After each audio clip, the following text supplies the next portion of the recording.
Mercredi 9 novembre 2016. Les résultats de l'élection présidentielle américaine opposant Donald Trump à Hillary Clinton ne sont pas encore consolidés que Marine Le Pen ne cache pas son enthousiasme. Félicitations au nouveau président des États-Unis Donald Trump et au peuple américain, libre. Publie-t-elle sur Twitter, accompagnant ce message de ses initiales, histoire de souligner que c'est bien elle qui a tweeté en personne. 8 ans, et le fiasco de 2020, plus tard, l'enthousiasme n'est plus le même. Sur le même réseau social, la présidente du groupe RN à l'Assemblée nationale se montre plus mesurée. Les Américains se sont donné en toute liberté le président qu'ils ont choisi, écrit-elle, avant d'user un vocabulaire diplomatique convenu. Cette nouvelle ère politique qui s'ouvre doit contribuer au renforcement des relations bilatérales et à la poursuite d'un dialogue et d'une coopération constructive sur la scène internationale. Un changement de ton qui illustre autant son vif désir de normalisation qu'un souhait de tenir le fantasque président américain à distance. La donne a changé. Pourtant, au Rassemblement national, d'autres ont du mal à contenir leur joie.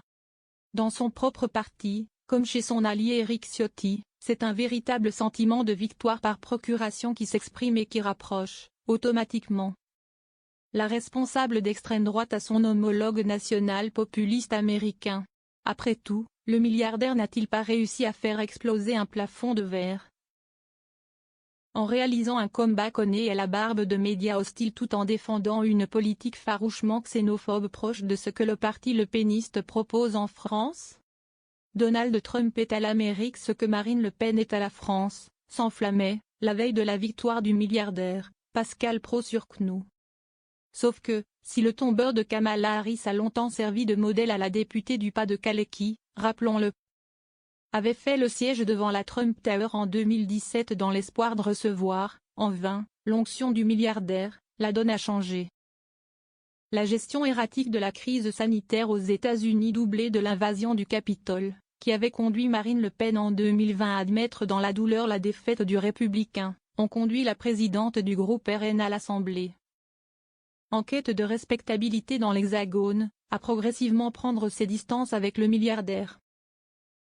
Du moins dans le discours, puisque ses alliés européens, de Matteo Salvini en Italie à Viktor Orban en Hongrie, saluent plus chaudement le retour du milliardaire à la Maison-Blanche. Une position prudente totalement assumée par le conseiller spécial de Marine Le Pen, Philippe Ollivier. S'il l'emporte, il risque de prendre des mesures de rétorsion sur le vin français ou le cognac. On aura l'air malin avec nos viticulteurs si nous l'avons soutenu, expliquait-il au Point avant le scrutin.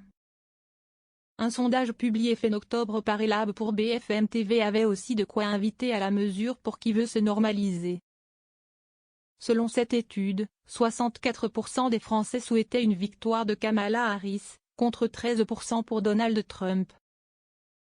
Plus intéressant, seulement 30% des électeurs du RN souhaitaient le voir revenir à la Maison-Blanche, contre 46% pour sa rivale démocrate. Les électeurs du Rassemblement national ont, à des niveaux moindres, une meilleure image de Kamala Harris que de Donald Trump.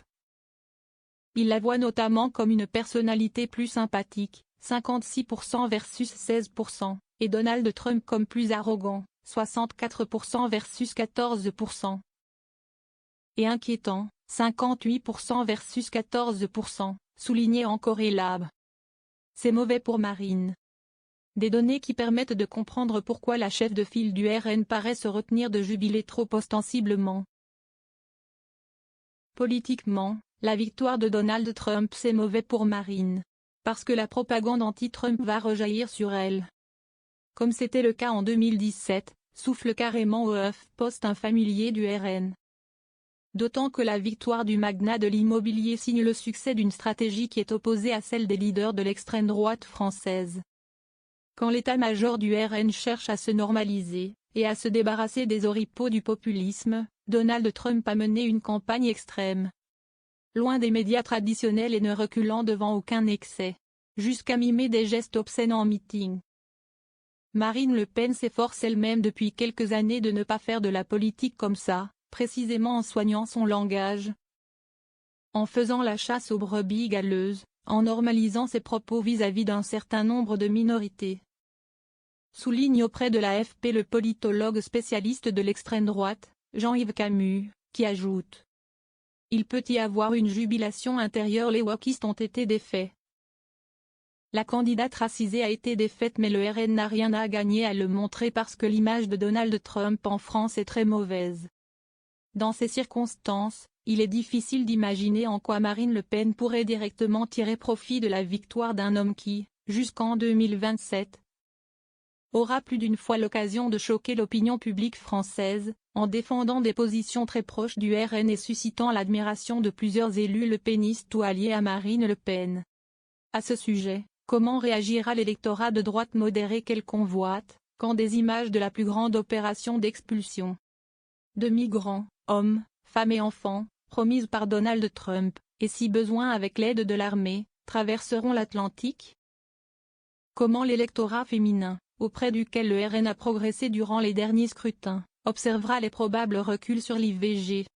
Autant d'inconnus qui ne manqueront pas de tarauder le RN jusqu'en 2027.